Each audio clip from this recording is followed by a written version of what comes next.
하나님 말씀 함께 보시겠습니다. 요한복음 6장 16절에서 21절 말씀입니다.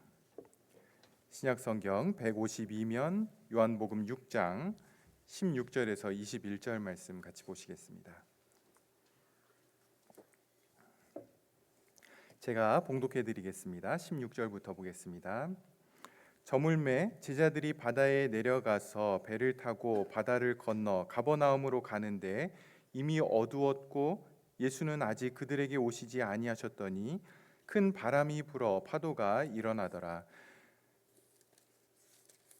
제자들이 노를 저어 시별이쯤 가다가 예수께서 바다 위로 걸어 배에 가까이 오심을 보고 두려워하거늘 이르시되 내니 두려워하지 말라 하신대 이에 기뻐서 배로 영접하니 배는 곧 그들이 가려던 땅에 이르렀더라. 아멘. 제가 휴가 가기 전에 이 본문을 한번 살펴봤는데요. 오늘도 한 번 더 보려고 합니다. 3주 전에는 오늘 본문이 오병이어 사건 그 자체와 그리고 그 사건을 설명하시는 예수님의 그 가르침 사이에 이 오늘 본문이 중간에 위치하고 있다라는 사실에서 본문의 의미를 살펴봤습니다. 물론 오늘 본문이 그 중간에 위치한 이유가 시간적인 순서 때문에 그러기도 하지만 그것은 더 깊은 의미가 그 안에 있습니다.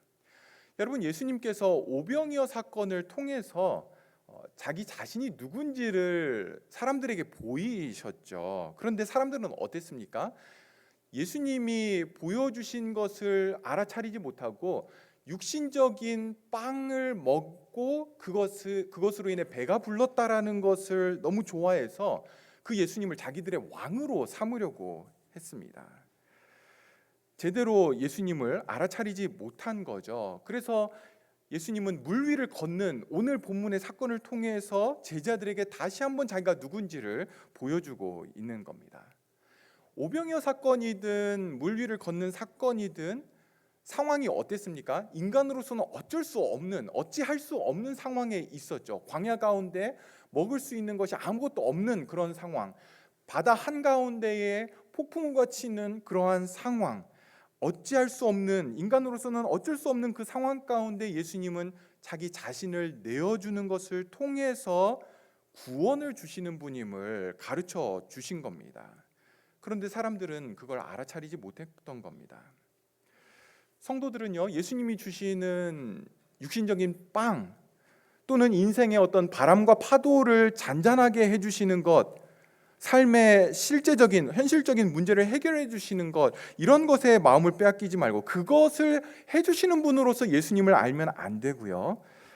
성도는 예수님 자신을 소유해야 된다. 이것이 예수님이 우리에게 보여주고 싶은 그분의 모습입니다. 그리고 결국 이것은 이제 나중에 가면 십자가를 통해서 예수님이 아주 선명하게 우리에게 보여주십니다. 여러분, 십자가가 1차적으로 우리에게 보여주고 있는 것은요, 저와 여러분의 가장 중요하고 궁극적인 문제, 구원의 문제에 있어서 우리는 할 수 있는 게 아무것도 없다라는 것을 십자가는 보여주고 있는 겁니다. 그리고 예수님께서 십자가를 통해 그 일을 온전하게 완전하게 이루셨음을 보여주시는 것이죠. 여러분과 오늘 본문을 한 번 더 살펴보고 싶은 이유는 이제 좀 제자들의 관점에서 오늘 본문을 보려고 합니다. 지난 시간에는 예수님을 어떤 분으로 알아야 하는가에 대해 좀 중심을 맞췄다라고 하면, 오늘은 예수님을 우리가 바르게 알기 위해서 우리가 어떠해야 되는가, 우리의 자세가 어떠해야 되는가를 살펴보려고 합니다. 제가 본문을 이렇게 공부하면서 이제 참고 주석들을 많이 보는데요. 그 주석들 가운데 하나가 이제 오늘 본문을 이런 관점에서 설명을 해놓은 걸 보면서 여러분과 함께 그 주석을 중심으로 좀 이야기들을 나누면 좀 도움이 되겠다라고 싶어서 같이 말씀을 나누려고 합니다. 여러분, 우리가 예수님을 바르게 알아야 되죠. 바르게 알기 위해서는 예수님 자신이 그분을 우리에게 보이시는 것만으로는 부족합니다. 오해하지 마십시오. 예수님이 뭔가가 모자라거나 부족하거나 또는 가르치시는 능력이 없다, 이런 이야기가 아닙니다. 오히려 저와 여러분의 본성, 죄악된 본성이 얼마나 강한지 예수님이 기적을 통해 자신을 보이셔도 우리는 예수님을 바르게 보지 못하고 사람들처럼, 오병이어를 경험했던 사람들처럼 그저 내가 원하는 방식으로 예수님을 받아들이고 그렇게 예수님을 알고 그렇게 예수님을 대하는 그러한 죄악된 본성을 가진 자들이라는 겁니다. 그런 면에서 예수님을 바르게 알기 위해서는 저와 여러분이 예수님을 알기 위한 바른 자리에 서 있어야 됩니다. 예수님을 향한 바른 자세, 바른 관점을 가지고 있어야 되고요. 오늘 제자들을 통해서 그게 어떠한 관점인지를 좀 보려고 합니다. 먼저 물 위를 걷는 이 사건을 오해하는 면에 대해서, 잘못 이해하는 것에 대해서 말씀을 드리고 싶은데요. 예수님이 물 위를 걸으신 사건을 보면서 그럼 나도 물 위를 걷고 싶다, 물 위를 걸을 수 있다라고 생각하는 겁니다. 그러니까 믿기만 하면, 예수님을 꽉 붙들기만 하면, 주님만 바라보면 나도 물 위를 걸을 수 있다라고 하는 것이 오늘 본문의 내용이라고 한다면 그건 본문의 핵심을 빗나간 것입니다.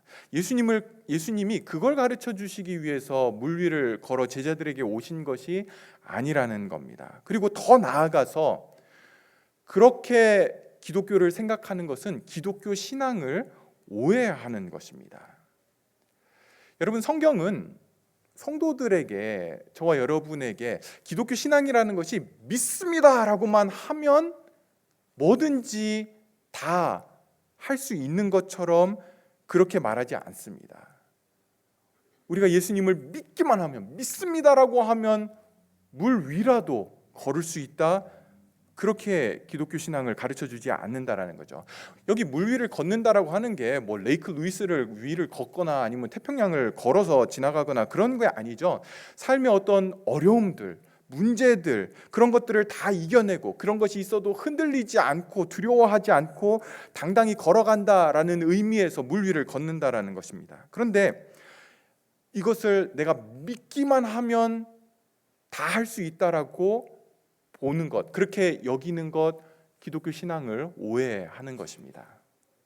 이것을 believism, 맹목적인 신앙이라고 부르는데요. 믿기만 하면 이 땅에 어떤 문제라도 다 이겨낼 수 있다라고 생각을 하는 겁니다. 믿음이 있으면 한 시간만 자도 다음날 끄떡없이 생활할 수 있고, 믿음만 있으면, 예수님을 딱 붙들고만 있으면 뭐 어떤 병이든 안 걸리고 걸려도 바로 낫고, 뭐 우리 김종근 장로님처럼 마라톤을 뛰고 와도 뭐 쌩쌩하고 뭐 이렇게 생각을 하는 거죠. 비즈니스며 자녀들이며 건강이며 뭐 아무 문제 없다. 여러분, 이렇다면 누가 예수님 안 믿겠어요? 누가 교회 안 오겠어요? 다 오죠. 그런데 성경이 말하는 기독교는 그런 게 아니라는 것입니다. 맹목적인 이러한 신앙의 이제 부정적인 주장이 뭐냐면요, 당신이 물 위를 걷지 못한다면, 다시 말해서 삶이 이렇게 힘들고 어렵고 병들고 뭐 비즈니스 자녀들 문제 생기고 이러는 거는 네가 믿지 않기 때문이야, 네가 기도하지 않기 때문이야 라고 주장을 하는 겁니다. 여러분, 정말 사악한 이야기죠. 지금까지 여러분들이 하나님을 알아오시면서 하나님이 여러분에게 한 번이라도 그렇게 강압적으로 대하신 적 있습니까? 지금까지 하나님을 여러분들이 알아오시면서 만나셨던 하나님은 말로 다 할 수 없이 온유하시고 오래 참으시고 또 참으시고, 이런 나를 어떻게, 나도 내가 싫은데 하나님은 그렇게 참으시면서 나에게 말씀으로 여러 가지 환경으로 깨닫고 마음으로 알아서 나로 하여금 마음 중심으로 하나님을 섬기도록 그렇게 만드시는 분이지, 너 이거 안 하면 손가락 자른다? 그렇게 했다라면 뭐 팔다리 남아있는 사람 아무도 없겠죠. 하나님 절대 그렇게 우리를 대하시는 분이 아님에도 불구하고 만약 이렇게 맹목적인 신앙으로 기독교 신앙을 정의한다라면 우리는 정말 어려움에 말도 안 되는 그러한 기독교 신앙으로 빠져들게 될 겁니다. 뿐만 아니라 하나님이 아닌 이상 어느 누구도 다른 사람에게 그렇게 말하는 것은 굉장히 위험하고 교만한 것이죠. 우리가 이 물 위를 걷는 사건이 뭘 의미하는지를 알기 위해서는 지난번에도 말씀드린 것처럼 오늘 본문이 위치하고 있는 그 문맥이 굉장히 중요합니다. 오병이어 사건 자체가 있었고요. 그리고 그 뒤에는 그것을 설명하는 예수님의 가르침이 있습니다. 그리고 그 가운데 있다라고 하는 것은 이게 다 연결되어 있다라는 겁니다. 다시 말해서 오병이어 사건에서 가르쳐주고 싶으신 것을 지금 이 물 위를 걷는 사건을 통해서도 가르쳐주고 싶은 거죠. 여러분, 오병이어 사건은 육신적인 빵을 사람들에게 먹이셨지만 그걸 통해 예수님은 자신이 영적인 빵이라고 하는 것, 생명의 빵임을 사람들에게 보여주려고 하신 겁니다. 이 물 위를 걷는 사건도 마찬가지로 육신적인 관점에서 이것을 보면 안 되고요.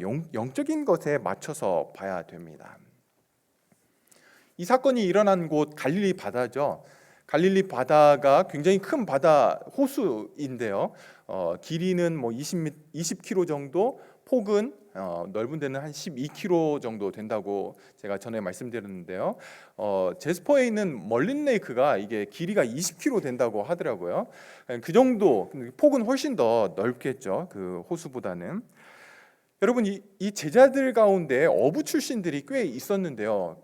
이 어부 출신 제자들은 갈릴리 바다 하면 뭐 속속들이 다 알고 있을 정도로, 그리고 뭐 갈릴리 바다를 배로 지나간다, 건너간다, 항해한다, 그러면 뭐 눈 감고도 갈 수 있는 그러한 곳이었습니다. 굉장히 친숙한 곳이었고 익숙한, 그리고 이 호수에서 어떤 상황이 일어나도 대처할 수 있다라고 생각하는 그런 곳이었습니다. 그러나 본문은 실제로는 그렇지 않은 상황에 맞닥뜨리게 되죠. 밤 3, 4시경에 큰 바람과 파도가 일게 되었고요. 마가가 전해주기로는 제자들이 힘겹게 노를 저었다, 괴로이 노를 저었다라고 이야기해주고 있습니다. 그런 상황에서 예수님이 물 위를 걸어서 제자들에게 오신 겁니다. 사랑하는 성도 여러분, 예수님을 만나기 전에 어떤 프로페셔널한 커리어를 가지고 살았던지 상관없이 성도가 되었다라고 하는 것, 크리스천이 되었다라는 것, 예수님을 믿는다라고 하는 것은요, 이제는 예수님 없이는 살 수 없게 되었다, 아무 일도 할 수 없게 되었다라는 것을 의미합니다. 물론 육신적인 우리의 삶이 아주 상관이 없는 것은 아니지만 특별히 영적인 삶에서도 우리가 영적인 열매를 맺는 것에 있어서는 예수님 없이 우리가 가진 어떤 실력, 능력, 노력, 애씀, 익숙함, 경험, 이런 것으로 만들어낼 수 있는, 하나님이 받으실 만한 열매를 드릴 수 있는 것은 아무것도 없습니다. 하나님이 받으시는 열매는 우리가 예수 그리스도와 연합해서 그분이 내 안에, 내가 그분 안에 있을 때에만 가능한 것이죠. 인간이 자기의 노력으로 만들어내서 하나님께 드릴 수 있는, 하나님이 받으시는 열매는 아무것도 없습니다. 갈릴리 바다에서 아무리 밤이라고 할지라도 제자들, 특히 어부 출신 제자들에게는 그리 큰 어려움이 아니었을 겁니다. 밤이 맞도록 물고기를 잡는 그러한 일을 해왔던 제자들이었고요. 항상 익숙하고 항상 해오던 일이었습니다. 그런데 지금은 그 익숙함이 소용이 없게 된 거죠. 과거의 경험과 익숙함만으로는 감당할 수 없는 상황에 빠지게 된 겁니다. 우리가 예수를 믿을 때도 마찬가지입니다. 물론 우리가 그 전에, 예수 믿기 전에 가지고 있었던 경험, 익숙함들이 예수 믿은 후에도 하나님께 쓰일 수 있습니다. 또 하나님이 쓰시기도 하고요. 그러나 우리가 하나님 자신이 아닌 우리가 익숙히 알고 있는 것들, 경험들, 실력을 의지해서 하나님의 일을 하려고 한다면 그것은 성도로서 큰 오산입니다. 예수를 믿는 삶은 본질적으로 세상 가운데 살던 삶과는 다른 삶입니다. 여러분, 성도의 삶은요, 본질적으로 하나님과 그분의 영광과 그분의 나라와 그분의 뜻을 위한 삶입니다. 그것과 반대되는 것은 육신적인 것에만 관심을 갖는 것이죠. 육신의 열매만 추구하는 겁니다. 그리고 우리가 육신의 열매만 추구하게 된다면 우리는 그 안에서 버겁게 이 땅의 삶을 살게 될 겁니다. 우리가 요즘 수요일에 제가 설교할 때는 야곱에 대해서 살펴보고 있는데요. 지난주 수요일에 야곱이 삼촌이 있었던 바단 아람에 도착해서 그곳의 생활들을 살펴봤습니다. 여러분이 잘 아시듯이 야곱이 외삼촌 라반에게 가기 전에 중간 베델에서 하나님을 만나게 되죠. 야곱에게 있어서는 너무너무나 중요하고 처음으로 하나님을 직접 만나게 되는 그러한 경험이었습니다. 하나님께서 그때 야곱에게 약속을 주시는데 할아버지 아브라함에게 주셨던 그 약속을 그대로 야곱에게 주면서 땅과 자손을 약속을 하게 됩니다. 여러분, 그 당시에 땅을 얻기 위해서는 돈을 주고 샀어야 했습니다. 아니면 군사를 길러서 전쟁을 통해 점령을 해서 땅을 얻든지 그렇게 해야 됐고요. 기본적으로는 돈을 주고 사야 했습니다. 자손을 얻기 위해서는 가장 필요한 게 무엇이겠습니까? 아내죠. 아내가 필요하겠죠. 그래서 하나님께서 야곱에게 주신 약속은 최소한 돈과, 그러니까 물질과 아내는 주겠다라고 하는 그러한 약속이었습니다. 이 야곱에게 있어서 돈과 아내는 보장이 되어 있었던 부분이죠. 근데 야곱이 외삼촌 라반의 집에 가서 어떻게 살게 됩니까? 20년 가까이 그곳에서 거주하는데요. 14년은 아내 라헬을 얻기 위해서 일을 하게 되고요. 그리고 나머지 시간들은 양과 염소, 이 삼촌의 것들을 내 것으로 만들기 위해서 그런 나머지 시간들을 보내게 됩니다. 20년 동안 그 삶은 뭐였습니까? 하나님께서 보장해 주신, 하나님이 그냥 주시겠다라고 한 물질과 아내, 자녀를 얻기 위해서 다 쓰고 있게 되는 거죠. 여러분, 왜 야곱은 하나님이 분명히 약속하셨음에도 불구하고 20년의 시간을 하나님이 약속한 것에 자기 힘으로 얻기 위해서 그 시간들을 쓰게 되었습니까? 첫 번째로 하나님이 약속은 하셨지만 그 약속하신 하나님을 신뢰하지 않았기 때문에 그렇습니다. 그리고 두 번째는 야곱의 마음이 온통 내가 여기서 살아남기 위해서는 가족이 필요하고 아내와 자녀들이 필요하고 그리고 물질이 필요하다라는 것에 마음이 다 빼앗겼던 것입니다. 베델에서 분명히 하나님을 만났죠. 그리고 그 경험이 너무나 놀라워서 자기가 베고 있던 돌베개를 세워가지고는 이게 하나님의 집이다 이러면서 너무너무 놀라운 신앙 고백들을 했지만 하나님을 모른 게 아니었지만 그러나 그의 마음이 변화되지를 않았던 겁니다. 여전히 그의 마음은 이 땅에 돈과 물질과 아내와 자손에게 가 있었던 겁니다. 그런데 그렇게 살니까 어땠습니까? 20년을 버겁게 그리고 그것만 하다가 거기서 나오게 됩니다. 결국 야곱은 형 에서의 집으로 돌아갈 때에 납봉나루터에서 다시금 하나님을 만나야만 하는 그러한 상황에 처해지게 됩니다. 성도 여러분, 우리가 거듭나고 예수 그리스도를 믿는 그 믿음 안으로 들어가면서 성도의 일상의 삶, 공부를 하고 직장을 다니고 일을 하고 돈을 벌고 자녀를 양육하고 건강을 위해 운동을 하고 여러분 이런 모든 것의 목적이 변화되게 됩니다. 그것들을 하는 이유가 달라지게 되는 거죠.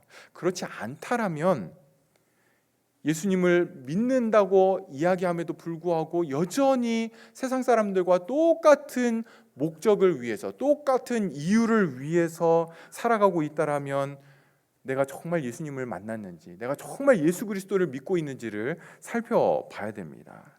나의 구원이 진짜라면, 내가 정말로 예수님을 믿고 있다라면, 그것이 진짜라면 나의 삶의 목적이 하나님과 관계없는 것으로 드러날 때에 참된 성도는 회개하게 되죠.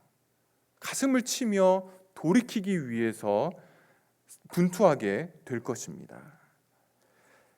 예수님을 떠난 인생의 삶의 목적은 오직 육신의 열매를 맺기 위해서 살아가는 것입니다. 그리고 그렇게 살아갈 때 버겁게 이 땅을 살아가게 되죠. 근데 저와 여러분이 구원받은 것은, 하나님께서 저와 여러분을 구원해 주신 것은 그렇게 살라라고 구원해 주신 것이 절대로 아닙니다. 여러분, 예수님을 믿는다라는 것에 담긴 중요한 의미 중에 하나는요, 예수님을 의지하며 산다라는 것이고요. 예수님을 의지한다라는 것의 진짜 모습들은 어떻게 드러나게 되냐면 내 경험, 내 실력, 내 익숙함, 내 어떤 그 배와 그물들을 내려놓는 것으로 드러나게 됩니다. 그것들을 사용하면 안 된다, 그런 이야기 아닙니다. 그런 것들을 다 무시해도 된다, 그런 이야기 절대 아닙니다. 예수님 없이 그것을 위해, 그것을 목적으로 해서 살아가려고 해서는 안 된다라는 거죠. 여러분, 이 말에 동의하지 않는 크리스천은 없을 것입니다. 그런데 문제는 우리의 죄악된 본성입니다. 우리 안에 우리를 만들고 있는, 우리를 형성하고 있는 이 죄악된 본성이 이 말을 자꾸 오해하게 만듭니다. 무슨 말이냐 하면 예수님 없이 그것만 가지고 살면 안 됩니다, 이렇게 할 때 우리가 다 아멘 하죠. 근데 우리 안에서는 어떤 의미로 받아들이게 되냐면, 그러면 그거 위해서 기도하면서 살면 되겠네라고 이렇게 받아들이게 된다라는 거죠. 여러분, 이걸 잘 보여주는 게 바로 마태복음에 기록되어 있는 사건입니다. 마태는요, 물 위를 걸으신 사건을 기록을 하면서 뒷부분에 베드로에 대한 우리가 잘 아는 유명한 일화를 덧붙이고 있습니다. 베드로가 물 위를 걸은 사건이죠. 두려움에 빠져있는 제자들에게 주님이 다가오셔서, 제자들은 유령인 줄 알았는데 예수님이라는 걸 알게 되었고, 예수님이 내니 두려워하지 말라라고 하는 그런 말씀을 하십니다. 그러자마자 베드로가 예수님에게 이야기를 합니다. 주님이시면 나로 하여금 물 위로 걷게 하소서, 물 위로 오라고 명령해 주세요 라고 하자 예수님이 그래 와라, 이렇게 이야기를 하죠. 베드로가 배에서 내려서 갈릴리 바다 위를 발을 딛습니다. 안 빠져요. 몇 걸음 걸어도 안 빠집니다. 그런데 순간 큰 바람이 저쪽으로부터 오는 게 보이게 되었고요. 그것을 보면서 두려워하자 갑자기 물에 빠져 들어가기 시작을 합니다. 그러면서 예수님 살려주세요 라고 이야기하니까 예수님이 살려주시면서 배 위에 올라와서 믿음이 적은 자여 왜 의심하였느냐라고 그렇게 책망의 말씀을 하십니다. 여러분, 우리는 베드로의 이 이야기를 들으면서, 우리가 알면서 보면서 나도 베드로처럼 물 위를 걸어봤으면 하는 그런 마음이 생기게 될 겁니다. 그리고는 믿음이 있다라면, 그러니까 예수님만 바라보면 나도 물 위를 걸을 수 있다라고 그렇게 보는 거죠. 바람을 보지 않고, 세상을 보지 않고, 세상의 어떤 풍파와 문제들을 보지 않고 예수님만 바라보면 폭풍 속에서도 나도 물 위를 걸을 수 있다라고 생각을 하는 겁니다. 세상의 문제와 현실, 어려움들, 이런 것들을 이겨낼 수 있기를 바라죠. 가정의 문제, 학업의 문제, 직장, 건강, 재정, 이런 문제들을 예수님만 바라보면 이겨낼 수 있다라고 기대를 하는 겁니다. 현실을 바라보지 않고, 현실을 주관하시는 분이 예수님이니까 그리고 현실의 주인이 예수님이니까 그분을 바라보자는 거죠. 틀린 이야기입니까? 맞는 이야기입니까? 맞습니다. 여러분들이 대답 안 하는 게, 제가 질문하면 항상 대답을 안 하시는 게 맞는 경우들이 많아요. 여러분, 맞는 이야기입니다. 틀리지 않죠. 현실 속에서도 예수님만 바라보는 것 중요합니다. 그러나 이런 이야기는 기독교 신앙에 대한 큰 오해를 불러일으키는 함정을 포함을 하고 있습니다. 여기서 이제 우리가 먼저 생각해 봐야 될 게 있는데요. 그게 뭐냐면 베드로가 이렇게 요구하는 것, 주님 나로 하여금 물 위를 걷게 해주세요라고 하는 이 요구가 성도로서 정당한 것이냐를 우리는 먼저 질문을 해봐야 됩니다. 이 물 위를 걷는 이 욕구가 많은 크리스천들의 마음을 사로잡고 있습니다. 심지어 세상은, 그리고 이런 것이 기독교에 대한 일반적인 기대로 자리를 잡고 있습니다. 예수만 굳게 믿으면, 예수만 붙들면, 예수님만 바라보면 모든 어려움을 다 이겨낼 수 있고 어떤 어려움도 문제가 되지 않는다라는 거죠. 그리고 이러한 기대를 가지고 있으면 우리의 기도가 승리주의적인 욕구로 가득 차게 됩니다. 승리주의적인 욕구는 물 위를 걷게 해달라는 것과 같은 그러한 요구죠. 세상을 이길 능력을 주시옵소서. 여러분, 이런 기도가 잘못된 것은 아닙니다. 대신 우리가 고민해야 되는 부분이 있는데, 이러한 기도를 할 때에 우리의 의도와 목적이 무엇이냐라는 겁니다. 무엇을 위해 우리가 이런 기도를 하느냐는 거죠. 우리는 세상 위를, 물 위를 걷듯 그렇게 걷고 싶어 합니다. 그것이 오병이어 사건에서 떡을 먹었던 사람들의 모습이었던 거죠. 예수님을 통해 세상 위를 걷고 싶었던 겁니다. 로마의 그러한 압제 속에서 세상의 그 떡, 육신적인 떡을 주시는 이분이 우리의 왕이면 이분을 통해 우리는 로마 정권 위를, 물 위를 걷듯 걸을 수 있다라고 생각을 한 겁니다. 그것만 얻을 수 있다라면 얼마든지 예수님을 자신의 왕으로 섬길 의향이 있었던 사람들입니다. 근데 우리가 질문해야 되는 게 이겁니다. 하나님이 정말 우리로 하여금 세상 위를 걷기를 원하시는가? 그게 하나님의 뜻인가? 성도를 향한 하나님의 뜻이 세상 위를 걷는 것이 하나님이 우리를 향한 뜻이냐 하는 것이죠. 바꿔 말하면 하나님의 그 목적과, 나를 향한 목적과 뜻이 내 삶에 있어서 최우선순위에 세워져 있느냐 하는 것입니다. 여러분, 예수 믿는 사람들의 가장 중요한 삶의 목적이 무엇입니까? 사람의 제일 드는 목적 무엇이죠? 하나님을 영화롭게 하고 그분을 영원토록 즐거워하는 것입니다. 예수님도 너희는 먼저 그의 나라와 그의 의를 구하라 라고 말씀을 하시죠. 하나님의 나라를 위해, 하나님의 의, 하나님의 뜻이라고 보면 되겠죠. 하나님의 뜻을 위해 살아가는 것입니다. 그것을 통해 하나님을 영화롭게 하고 하나님의 영광을 드러내는 것, 성도의 가장 중요한 목적이고 그리고 소원이어야 한다라는 겁니다. 그리고 이 부분에 대해서 우리 제일장로교회 가족은 우리가 모두 다 함께 아멘이라고 할 겁니다. 그런데 이러한 명제 앞에서, 명제에 대해서는 아멘이라고 하는데, 그런데 이것을 받아들이는 우리의 마음은 어떻습니까? 너희는 먼저 그의 나라와 그의 의를 구하라. 그리하면 이 모든 것을 너희에게 더하시리라. 먼저 하나님의 나라와 의를 구하면 다른 모든 것을 우리에게 주시는구나. 그렇다면 내가 하나님의 나라와 하나님의 의를 구해야지. 이렇게 생각을 하고 또 이것이 기독교 신앙인 것처럼 가르치는 교회들이 있습니다. 여러분, 이러한 마음은 하나님의 나라와 의를 구하는 것입니까? 아니면 다른 모든 것을 얻기 위해 하나님의 나라와 의를 도구로 사용하는 겁니까? 도구가 되는 거죠. 제가 학생 때 여러 번 이런 설교를 들었습니다. 아마 여러분들도 비슷한 설교를 들으신 적이 있을지 모르겠는데요.